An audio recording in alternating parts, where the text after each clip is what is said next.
So, we've called this press briefing this afternoon to report on a few matters. Alam na po natin na on February 10, 2026, Branch 52 of RTC Manila issued a precautionary hold departure order or a PHDO in relation to the pending cases before the DOJ. Yung PHDO po were issued against 5 individuals. So that's Senator Jinggoy Estrada, former DPWH Secretary Manuel Bonoan, former DPWH Undersecretary Roberto Bernardo, former DPWH Engineer Gerard Opulencia, and former District Engineer Henry Alcantara, also from the DPWH. So klaruhin lang po natin yung proseso ng pag-file ng application for a PHDO. Nagsisimula po yan sa pag-file ng motion ng complainant before the panel of prosecutors sa DOJ. So motion po ng NBI. Upon filing of the motion, the prosecutors then in charge of the case files an application with the proper court, okay, depending on where the territorial jurisdiction is. Yung court naman po, may sariling assessment yan. It will have to determine probable cause that the respondents na iniissuhan or ina-applyan ng PHDO are flight risks. Ibig sabihin that there is a high probability that respondents will depart from the Philippines to evade arrest or prosecution before the DOJ. So, precautionary po siya para masigurado po natin na mga prosecutors na habang inuusig po, in-investigate, during preliminary investigation ng kaso nila, hindi po sila aalis ng bansa. Okay? So, ano po ang naging basehan ng korte sa pag-file or pag-issue ng PHDO? So, ang mismong ebidensya ho na naka-attach sa complaint ng NBI ang naging batayan ng prosecutors in filing the application and naging batayan din ho ng huwes sa pag-issue ng PHDO.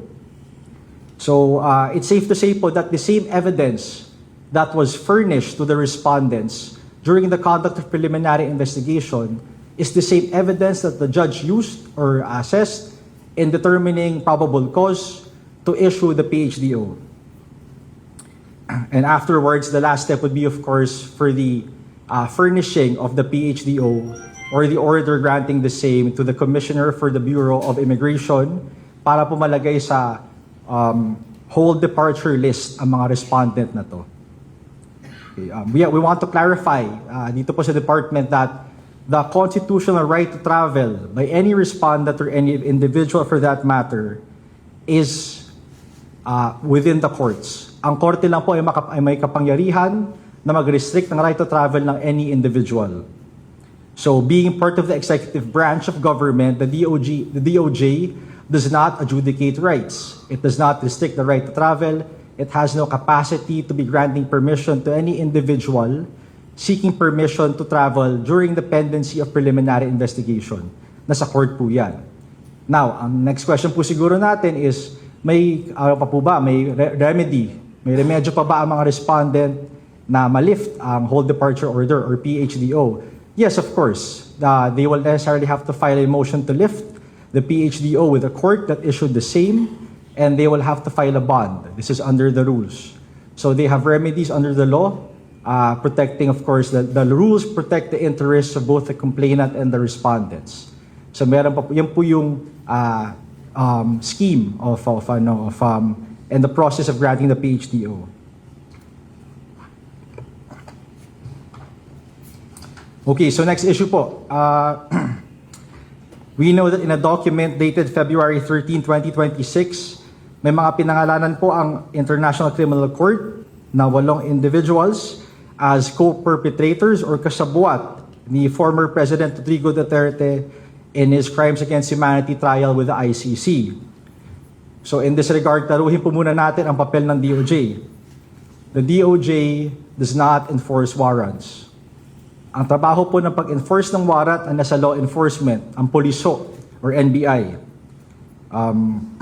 We know na meron po tayong batas, which is RA number 9851, which provides for 2 modes by which an international court or tribunal can acquire jurisdiction over a person located here. That's either through extradition or surrender.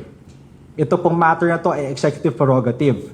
So sabihin po natin, kunwari, may warrant na po. Again, wala pa pong warrant, no? The ICC has made this clear, but in the event that a warrant is issued, executive prerogative po to either file for extradition, assuming na merong extradition treaty, and lastly, to surrender, or in the alternative, to surrender the individual. Yun po yung kapangyarihan ng Estado. So makikita po natin yan sa ilalim ng batas. At the same time, however, we understand na may interplay kasi ng mga laws dito and obligations. So although may RA 9851, alam din po natin na merong pending petitions for certiorari and prohibition with the Supreme Court as to whether or not the arrest before and the surrender of President Rodrigo Duterte was valid. Okay, that's still a pending issue with the Supreme Court, and the DOJ takes the position that it will be prudent to wait the resolution of the Supreme Court before it acts upon any alleged warrant should one be issued. Okay, yun po yung position natin dyan. When I say interplay, another factor comes into mind. So, ang pangatlong factor po dyan ay ang membership natin sa Interpol. Kahit hindi na po tayo party or nag-withdraw na po tayo sa Rome Statute, which controls the jurisdiction of the ICC and its power over a state party, member pa rin po tayo ng Interpol. So for example, ano po ang implication nito? Kung nag-issue po kunwari ang Interpol ng red notice, or it asks us for assistance in executing a warrant issued by the ICC, we will still have to comply because we are still a member. Ano po ang consequences if we do not comply? Then, intindihin po natin kasi na if the Philippines being part of a community of nations, if we do not comply with this obligation, sa mga pagkakataon po kunwari na tayo naman po humingi ng tulong sa Interpol, hindi po tayo ganun kadali pagbibigyan. So that's the issue there. Kahit na wala pong treaty with Interpol itself, meron po tayong obligations or commitments on the grounds of international comity and cooperation.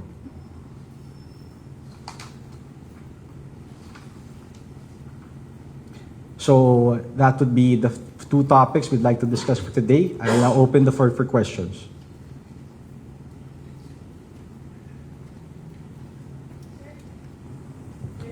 Yes, ma'am.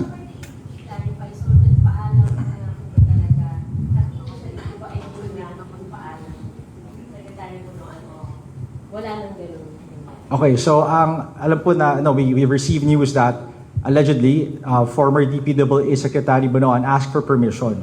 Again, klaruhin po natin, wala pong capacity ang DOJ to be granting permission kasi ang pag-travel ay karapatan under the Constitution. Ang po pwede lang mag-hinder niyan, mag-restrict niyan, mag-grant yan would be the courts. Yung hiningi po ni former Secretary Manuel Bonoan sa panel of prosecutors is an earlier date for the filing of his counter-affidavit. Kasi ang filing po talaga ng counter-affidavits for that case is on February 23. Ang hiningi po niya through a manifestation sa mga fiscal is bigyan mo ako ng hanggang Feb 16. Kasi kailangan ko kitain ng aking wife in the States for her medical surgery. Now, without discussing the reasons for which he requested for that earlier filing, the panel of prosecutors did grant him an earlier date. Okay, but again, wala pong sinasabi ang prosecutors na pwede ka nang umalis, pwede ka nang mag-travel, kasi wala po kami kakayanan para gawin yun. Okay, ang pinagbigyan lang po sa kanya is that, sige, file earlier Feb 16, hindi na Feb 23. That's all there is to it. Sir, that early filing because of the reason na meron siyang attendant na medical assistance sa wife niya. Hindi po. And that's clear now. Feb 16 was the date given to him. Irrespective of whatever reason he may have provided, kahit ano po bang rason yan, he was granted that earlier date. Kasi makakatulong din po sa amin yun eh. Mas maaga namin matatanggap ang mga documents na to, mas mabilis namin masusuri ang ebidensya, then the faster that we could resolve the matters pending before us. Sir, First, clarify lang yung balina. The DOJ hopes na i-decide muna ng Supreme Court yung mga pending matters on the rights. Pero at the same time, you're asserting na meron tayong rights to the international community to comply with our obligations. Tama ba? Tama. Yes, sir, that's correct. It's an interplay of different things. The interplay of different obligations arising from different documents, arising from different engagements with other international tribunals, courts, and agencies. So, because of this interplay, masalimuot po siya, we deem it prudent to wait for the resolution by the Supreme Court. Kasi nga po may pending petition filed there. When I say na ang Interpol, when I say that we remain a member of Interpol, these are just some of the factors we consider. Kailangan po rin kasi i-remind ng publiko na while we have withdrawn from the IC, from the Rome Statute, we are no longer a state party to it. We are still a member of Interpol. Sir, one follow-up lang. On the 28th, birthday ni dating Pangulong Duterte, and baka may plano rin yung entourage to visit them en masse. Pag may nangyari ba sir, inaresto yung mga, kung sumama sila tapos inaresto sila doon, will the government be assisting them legally or what? Paano na yun? Yun na yun. Hindi po natin masasabi, no? Well, for one thing, pag doon po sila na-aresto, wala na po sila sa jurisdiction natin. Diba? So, whatever we can do in our capacity is certainly limited. Diba? Nandun na po kasi sila eh. As to whether or not we will still try means or ways to be able to hinder the arrest of these individuals, malabo po mangyari yon sapagkat nasa ibang jurisdiction na sila. Sir, yung paghihintay sa resolution ng Supreme Court, as in absolute ba yung nahihintayin talagang or parang may deadline din? Kasi paano naman yung wala bang sense of urgency rin and yung obligation natin sa ibang bansa? Paano ibabalanse yun? Opo, so primary consideration here is our deference to the Supreme Court. Okay, we talk about respect for local courts. In this case, the highest court in the land has yet to issue its ruling on this matter. So we deem it prudent to wait for that. Yung ibang obligations po natin, well, again, like I said earlier, yung pag-surrender po sa isang individual under the law is an executive prerogative. The state can still choose to surrender the individual in the event a warrant is issued. As to what the consequences are, well, Supreme Court din po makakapagsabi pag nangyari po yun, no? Sapagkat yung petitions are filed with them or lodged with them. So, anything could happen, to be honest. There is no one clear answer to all these things.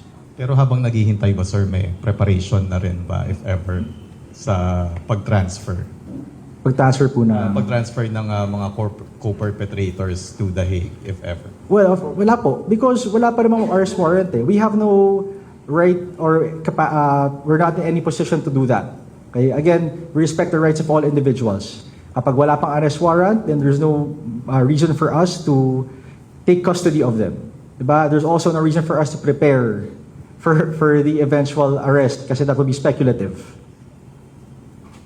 Their whereabouts are not being doxed and monitored at the present time. Hindi po, no. That will be in violation of their privacy, correct? Of certain civil rights. So until a compelling order is issued that tells us we should do so, we see no reason to do so. Ay, sir. Two questions. Sorry, balik muna ako kay Bunoan. No? Yung sinasabi niyo po ba kaninang basis ng court sa PHDO na ebidensya ng NBI, alam niyo po ba kung ano yun specifically? Hindi ko po alam specifically kasi ang may alam lang po yan actually ay mga prosecutors na may hawak ng kaso, pati na rin po ang complainant and respondent. So kung ano pong ebidensya ang tiningnan ng judge, yun din po ang ebidensya na pinakita sa mga respondent that became the basis for their filing of counter affidavit. Kasi yung kontra salaysay po nila will have to tackle, syempre, their defenses based on what evidence was submitted by the complainant to the DOJ. Pagbigay po sa DOJ, furnish na sa respondents. So kung ano po yung hawak nila, yun din po yun. Possible kaya yung hindi niya pagbalik nung earlier, yun kaya yung naging basis niya? Is it safe to say that or no? I'm not sure, sir, no? That will depend on the court if it saw that as a factor in finding probable cause. Okay, dun naman po sa ICC, dahil nabanggit niyo naman po yung interplay kanina ng international law and yung sa atin. Kung sabihin natin dumating sa sitwasyon na nagkaroon ng Supreme Court ruling on it and sabi niyo nga executive prerogative yung gagawin natin, ano po bang mag-govern dapat? Is that our obligations sa international community o ang Supreme Court? Depende po yan sa magiging order ng Supreme Court. Kasi kung nag-issue po siya ng resolution tapos may directive, then of course we would have to comply with that. Depende po kung ano dineclare niya unconstitutional, for example. Kasi doon po sa petition na yon, marami pong bagay ang nilagay ng mga petitioners in that case na i-declare unconstitutional. So right now, it's too early to tell kung ano po mismo doon. But certainly, if the Supreme Court issues a directive that we should act a certain way, then we will have to comply in deference to the rulemaking power authority. Sir, hello sir. Sir, matagal na pong pending yung case po ni former President Duterte no, sa Supreme Court. May pwede po bang gawin yung DOJ to ask the SC to expedite yung pag-rule po nila sa kaso and may ginagawa po ba kayong ganun? Wala po. If any person or individual should do that, it would be the petitioner. Kasi sila po may mas malaking interest in having that case resolved. Ano po pwede nilang i-file? Marami po. In the practice of law, there is what we call a motion for early resolution. And then you cite grounds upon which that motion should be granted. Depende na po yun sa complexity ng kaso. But that's really up to them. Again, as the petitioner, nasa sa kanila ang mas malaking interest in having that case resolved as early as possible. Yes, sir. Sir, bali tama po ba na only the Supreme Court can stop the executive branch from turning over the other co-perpetrators of Duterte in the event that an arrest warrant is issued by The Supreme Court, sir, that's correct. And also the executive itself can prevent itself from doing so. Diba? Again, it's an executive prerogative. They can choose to do so or not. even if there is a Supreme Court ruling directing them not to turn over the Of course, sir, there will be consequences, no? But what we can say is, again, if the Supreme Court decides upon an issue, then we will have to comply. That is the whole reason po ba't natin hinihintay and why we deem it prudent to for the Supreme Court to resolve this matter first before acting on anything. But again, let's just remind everyone na wala pa pong warrant. Okay, wala pa, or also we don't know if one will actually be issued. And sir, in the case of Senator Joel Villanueva, may request ba ang complainant sa prosecution to also apply for a PhDO? I'm not certain, sir, no? But as a matter of procedure, fina-file talaga yan normally by the complainant. It's incumbent upon them to file the motion to preserve the case. A motion with the prosecutors again. Standard procedure po yun. Ang nangyari lang po is syempre, in this particular case, na una, mabilis ang pag-resolve ng application ng Branch 52. Dun sa case po nila, Senator Jinggoy and others. So sir, is it safe to assume na merong ex parte motion for the court to issue a PhDO against Senator Villanueva and Ang others? PhDO po talaga is ex parte. So it's really done ex parte. Again, syempre hindi po pwedeng matimbrehan ang respondent na may application for PhDO na final against them. Diba? So in all cases, it will always be ex parte. Ang tanong niyo po kanina, what about all the other respondents kay Senator Joel? Right now, I do not have the records. To the best of my knowledge, there is none yet. But as a matter of procedure, talagang fina-file po yung motion ng complainant with the prosecutors, and the prosecutors in turn file the application with the proper court. Sir, clarify lang para sure talaga. Sorry kung hypothetical. So kung ang utos ng Supreme Court ay huwag i-turn over yung mga co-perpetrators, yun ang susundin. Pero wala na yung executive privilege. Kumbaga mas mangingibabaw yung utos ng Supreme Court over yung executive privilege na yung 1951. If yung directive po ng Supreme Court is that specific na talagang hindi po pwede, then of course we cannot go against this ruling. Again, it's we owe deference, our reverence. We have to act in deference to the Supreme Court. Sir, pero pwede po kayo mag-file ng FR if ever In all cases naman po pwede. That will be up to the Office of the Solicitor General, the OSG. Pero sir, paano yun? Kung halimbawa, again, hypothetical, kung may utos na sa Interpol, kailangan nyo rin mag-comply doon sa international obligation. Again, yung Supreme Court pa rin ang mangingibabaw. I'm sure po the Supreme Court will take that into consideration when they make their resolution. Alam naman po yun ng Supreme Court. Sa Interpol po naman po kasi, hindi po yan parang ICC na international court. Hindi po yan, wala pong treaty dyan like the Rome Statute. So it's not as binding as a commitment under a treaty, for instance. We are a member to Interpol. If hindi po tayo sumunod sa request nila, ano lang po yan, ang repercussions niyan is you violate some principles of diplomacy and international cooperation. So gaya po sabi ko kanina, pag tayo naman po ang humingi ng tulong sa Interpol, mag-iisip na po sila. Baka hindi tayo pagbigyan. Yun na naman po yung consequence nun. If you're a member of something, of course, may understanding na magkakasundo tayo. Diba? Pag hindi po tinupad yun, wala namang magagawa ang Interpol sa atin except perhaps shun us. That's one of the things that they could do. Sir, ma-follow up ko lang sir na since we are dealing with this na din po sa international community and especially dito sa ating bansa sa Supreme Court, can we say sir na nasa chief executive na ng bansa yung magiging decision kung ita-transfer or iso-surrender yung ating mga co-perpetrators? That's a chief executive po as of now, but Chief again, wala Executive po sir, pong- President BBM sir. with the executive being the, of course, of the executive department, that's his prerogative. That's the executive's prerogative. But again, is there a warrant? Is there something to act upon? Wala pa naman eh. We discuss all these things in theory because pressing issue siya now. But again, as much as possible, we try to avoid hypothetical situations. Tingin lang po namin na importante yun sapagkat very controversial, no? And sir, once po na, let's say na dumating or nag-issue na ng warrant and hinihintay pa po natin yung resolution ng Supreme Court, possible din po ba sir na itago mo muna or isantabi muna ng executive yung kopya ng arrest warrant before implementing it? There is a possibility, of course. Attorney, yung meron lang suggestion from a lawyer na you can actually, the government can actually play it safe by simply following the Section 59 of the Rome Statute. And that is yung pag-present daw doon sa inaresto sa judicial authority, not necessarily a court. It can even be the Opo, that's PG, sabi.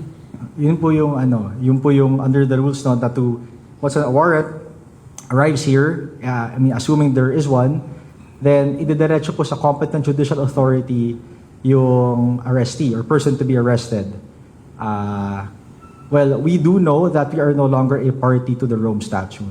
So whether or not that still applies is something I cannot answer for now. Again, the petitions pending before the Supreme Court may perhaps touch upon that issue, no? Pero sa ngayon po kasi alam natin na hindi na tayo party. We know that. We respect that. So we cannot just comply with provisions of the Rome Statute.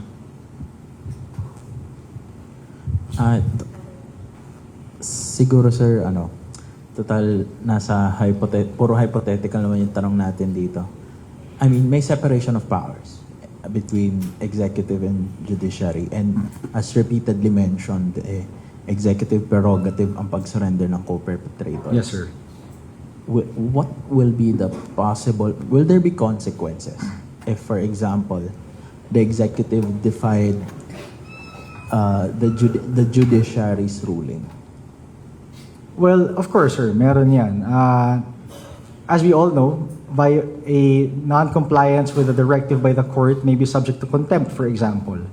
Marami pong bagay yan. And then the court could also provide for specific consequences in the order depending on, let's say, kung may batas po bang na-violate, diba? In performing that act. Right? So, everything has consequences, but at the same time, I also echo what you say that all these are hypothetical, at least for now. Yes, sir. Pwede ba mag-content kasi yung withdrawal sa ICC was unilateral yata, but there was no content. Wala namang contempt na na-imposed against former President Duterte when he withdrew. Wala naman po kasing violation by a Supreme Court directive in that case. As far as to the best of my recollection, sir, no? The withdrawal is provided, in fact, under the Rome Statute. So we know that we withdrew in March of 2018, took effect a year after in accordance with Rule 59, if I'm not mistaken, of the same statute, March 2019. So lahat naman po yun natupad in accordance with the procedure of the Rome Statute. Yes, sir. Former Secretary Aguirre has denied wrongdoing in connection with the charges. But is the DOJ inclined to looking at the records or past actions niya while he was still Secretary of Justice that would, substantiate or clear him either way? Tapos, secondly, is the government or the DOJ in particular inclined towards signing on back to the Rome Statute? With respect to looking into former Secretary Aguirre's actions, let's remember po na the DOJ can only investigate or conduct case build-up with respect to complaints filed before the department. So kung wala pong criminal charge or complaint filed against him, hindi po tayo po pwedeng mag-imbestiga lang. Kasi unang-una, hindi po tayo, the evidence is submitted to us by the complainant, normally by law enforcement, by the NBI or otherwise. Yun lang po yung titingnan naming ebidensya in determining kung we can proceed to preliminary investigation, can we then from that point proceed to trial? So, yun po, we have to, is there a complaint, I guess is the most important question. As to your question on are we inclined to join or to be a party again to the Rome Statute, I'm afraid I cannot answer that for now. That's also not within our domain. I guess you would have to ask the DFA or any other body that coordinates with international agencies. Sir, good afternoon. Other topics lang, okay lang. Yung, Depende sa topic. yung kay Joel pati kay Saltico, the last time, submitted for resolution na. Kamusta na ho yung takbo ng kaso? Okay, wala pa po. Submitted for resol pa lang. There is no resolution yet. Yung kay Senator Joel Villanueva po is the 3 malversation cases concerning Top Notch, Catalyst Builders, or Wawaw, either of the 2. Submitted for resolution yan, wala pa pong resolution. Let's wait for it. Yung kay Zaldico, submitted na rin po yung for resolution. Once a resolution is released or issued, malalaman nyo naman po agad. Of course, we will, it's big news, we will report it. Pinapatanong lang din, sir, bakit daw hindi kasali si Senator Joel sa PHDO? Well, po yan, yung kaso po na ito is, yung PHDO was issued against, or 5 individuals, and they're all co-respondents in one case. Yan po yung plunder complaint by the NBI.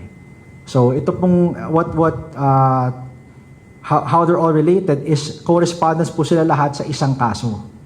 Doon lang po sa kaso na yun nagka-motion by the NBI with the prosecutors for the application of a PHDO. Doon po nag-file ng application ang prosecutors with the proper court.